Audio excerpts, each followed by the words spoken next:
Welcome to the channel. Consider a zero-dimensional point floating in space. This is our foundation. Now consider 2 points spaced apart in one-dimensional space. Connecting them produces a line.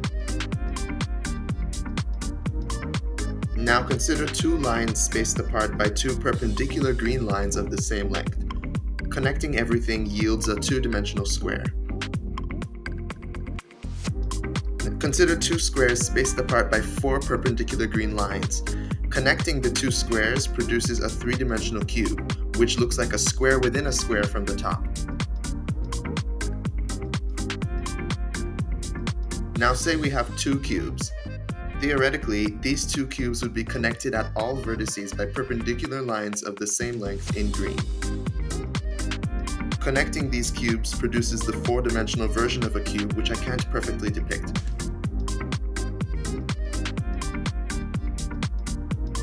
If you Google the 4-dimensional hypercube, this image comes up. Why does mine look different then? It's really a matter of perspective. In my model, one of the 2 cubes is within the first cube, but the green connecting lines are still there. Of course, the actual 4-dimensional cube contains no diagonal lines, and the 2 cubes should be the same size.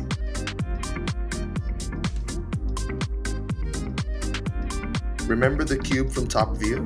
It looks like a square within a square. Similarly, the 4D hypercube seen from 3 dimensions would look like a cube within a cube. 4 dimensions is a crazy place. Thanks for watching. God bless.